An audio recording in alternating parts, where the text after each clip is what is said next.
इजार आलम खान साहब अमर रहे, अमर रहे, अमर रहे, अमर रहे, इजार आलम मुलायम सिंह यादव जी अमर रहे, अमर रहे।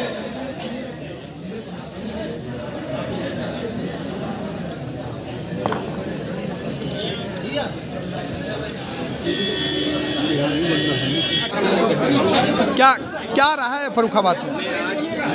आज किशोर के भाई हाँ उनका निधन हुआ। हाँ हाँ हाँ गंभीर बीमारी थी जिसकी वजह से वो हमारे बीच नहीं रहे। हाँ इजहार आलम साहब भी पूर्व विधायक थे। जिस समय वो हमारे बीच नहीं रहे मैं नहीं पहुंच पाया। मैंने परिवार के लोगों से और पार्टी के लोगों से यही कहा था कि जब मैं कायमगंज जाऊंगा तो उनके घर परिवार से मिलूंगा आके। तो आज उनके घर परिवार के बीच में और उनके सहयोगी साथियों से मिल करके मैं जा रहा हूँ। डिप्टी सीएम का सर एक बयान आया है कि समाजवादी पार्टी के विधायक हमारे संपर्क में है, तो अभी क्या कहना है? देखिए आज का दिन इस बात का नहीं है कि हम राजनीति का जवाब दें, क्योंकि आज देश के प्रधानमंत्री उनकी माँ का भी स्वर्गवास हुआ है। मैं अपनी तरफ से पार्टी की तरफ से इस दुख की घड़ी में मैं श्रद्धांजलि भी देता हूँ। और माँ होती है, माँ से बड़ा कोई टीचर नहीं है।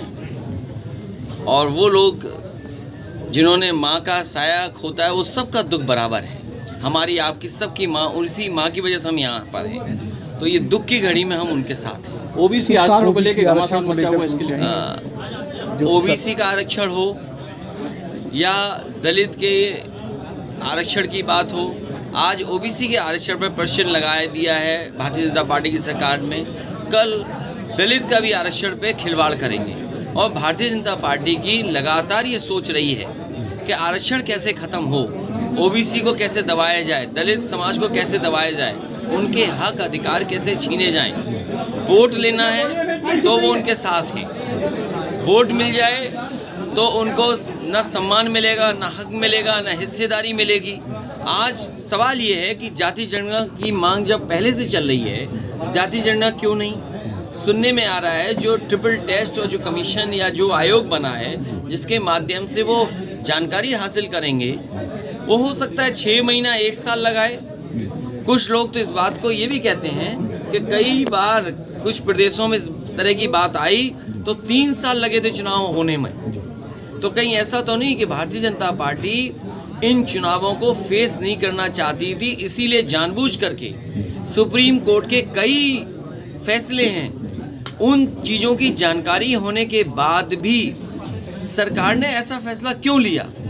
अगर सरकार की जानकारी में था सुप्रीम कोर्ट के पूर्व के फैसले, उसके बाद उन्होंने ये फैसला लिया चुनाव का। इसलिए कहीं ना कहीं सोची समझी रणनीति के तहत भारतीय जनता पार्टी ने इन चुनावों को टाला है और पिछड़े और दलितों का हक छीना जाएगा। आज नहीं तो कल छीन लेंगे। आपकी पार्टी की क्या तैयारी है? आपकी पार्टी की क्या तैयारी? नहीं, हमारी पार्टी की तो पूरी तैयारी है। हम तो अभी मैनपुरी में आपने तैयारी देखी और आप तैयारी आगे भी देखिए। भारत जोड़ो यात्रा के लिए कहा गया, भारत जोड़ो में आपको आमंत्रित किया है। देखिए, भावनात्मक जुड़ाव भी हमारा है जी, लेकिन कोई इनविटेशन अभी हमारे पास नहीं है। लेकिन सर और हमारी पॉलिटिकल पार्टी की अप्रोच अलग है। आप तो डॉक्टर लोहिया के क्षेत्र के हो, अरे आपको समाजवाद बताना पड़े, आपको ये बताना पड़े हम उन पार्टियों की दूरी क्यों है। तो मैं समझता हूँ हमारे पत्रकार साथी क्योंकि फर्रुखाबाद के हैं, जहाँ से डॉक्टर राम मनोहर लोहिया का कर्म क्षेत्र है, वो लोकसभा पहुँचे। तो ऐसे क्षेत्र में अगर मुझे अपने सिद्धांत के बारे में बताना पड़े तो बड़े दुख की बात होगी। मैनपुरी मॉडल नहीं, समाजवादी पार्टी की जो यात्राएं होंगी वो अलग तरह की यात्राएं हैं, क्योंकि किसी भी पॉलिटिकल पार्टी की अपनी यात्रा है तो दूसरी पॉलिटिकल पार्टी नहीं जाएगी। ये क्यों नहीं आप बात समझते हो? आपकी यात्रा गए हुए थे, मतलब इरफान सोलंकी के उसमें जो उनको मतलब आपके मिलने के बाद उनको जेल में शिफ्ट दूसरी जेल में महाराजगंज जब चले जाएंगे तो उसको लखनऊ ले आए। उनके ऊपर बराबर जो कार्रवाई मतलब बढ़ा दी गई। ये भारतीय जनता पार्टी की सरकार की कोशिश है कि समाजवादी पार्टी के कार्यकर्ताओं को चिन्हित करें और उनको चिन्हित करके झूठा फंसाएं। आदरणीय मोहम्मद आजम साहब के साथ क्या हुआ, उन पर झूठे मुकदमे लगे। पूर्व सांसद विधायक रमाकांत जी के साथ क्या हुआ, 25 साल पुराने केस में उन्हें जेल भेज दिया गया, इसी जिले के जेल में है। दीपक यादव, उस पर झूठे मुकदमे लगा दिए, जबकि CDR और तमाम लोकेशन वगैरह देखने पे भी वो नहीं है। तो भारतीय जनता पार्टी अपनी नाकामी छिपाने के लिए आज महंगाई चरम सीमा पर है, बेरोजगारी चरम सीमा पर है। और पत्रकार साथियों, ये बात अच्छी याद दिलाई आपने। इसी फर्रुखाबाद में, इसी फतेहगढ़ में 1,26,000 की भर्ती हुई थी। बताइए, पर फॉर्म भरे थे नहीं भरे थे? 1,26,000। आप बताओ कितने नौजवानों को रोजगार मिला, कितने अग्निवीर बन गए, उसकी सूचना क्यों नहीं मिली आपको? ये सूचना तो मिली कि 1,26,000 बच्चों ने यहाँ फॉर्म भरे, 12 जिले के आए भर्ती देखने, लेकिन कितनों को भर्ती मिली आज तक जानकारी नहीं है। मुझे लगता है कि 200 नौजवानों को भी रोजगार नहीं दिया। इसलिए चरम सीमा पर महंगाई है, चरम सीमा पर बेरोजगारी है और न्याय इस सरकार में नहीं मिल सकता। न्याय मिल नहीं सकता। आपने जिला पंचायत का चुनाव देखा, ब्लॉक प्रमुखी का चुनाव देखा, एमएलसी का चुनाव देखा। वो पहले गैर कानूनी काम करेंगे, अनडेमोक्रेटिक रास्ता अपनाएंगे। जब आप उन चीज़ों का विरोध करोगे तो आप पे प्रशासन झूठा मुकदमा लगा देंगे। अध्यक्ष जी, आपने मैनपुरी ये आंकड़ों के टक्कर में गिलोगे तो उसी तरह से होगा जो गूगल मैप से गलत रास्ते पे चले जाते हो कई बार। अध्यक्ष जी, मैनपुरी मॉडल का जिक्र आपने किया, आगे चुनाव के मैनपुरी मॉडल लड़ेगा। देखिए, मैनपुरी मॉडल का मतलब है सैनिक स्कूल वहाँ नेताजी ने बनवाया, इंजीनियरिंग कॉलेज नेताजी ने वहाँ बनवाया, मेडिकल यूनिवर्सिटी नेताजी ने वहाँ दी, सड़कें 4 लेन बनी, एक्सप्रेसवे से जोड़ा, बिजली के फीडर सेपरेशन के लिए बड़े बड़े सब स्टेशंस बने, पार्क बना, नहरें साफ हुई, नदियों को बेहतर किया गया, पुल बनाए गए, बिजली पर्याप्त इंतज़ाम हो गया, सोलर को बढ़ावा दिया गया, सोलर प्लांट का इन्वेस्टमेंट हुआ।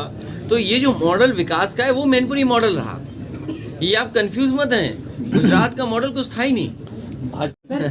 ये इनको प्रेम ऐसा है, ये खुद डिप्टी सीएम बाद में बनेंगे। सर, आपका ईवीएम मशीन को लेकर भी क्या कहना है? नहीं, देखिए, मैं मैनपुरी में जीता हूँ और 3 लाख वोट से जीता हूँ। उसके बाद भी मैं कहता हूँ ईवीएम नहीं होनी चाहिए, क्योंकि आप जर्मनी देख लें, यूएस देख लें और मुल्क देख लें, वो सब बैलेट पेपर में। अरे ईवीएम से आगे जा रहा है।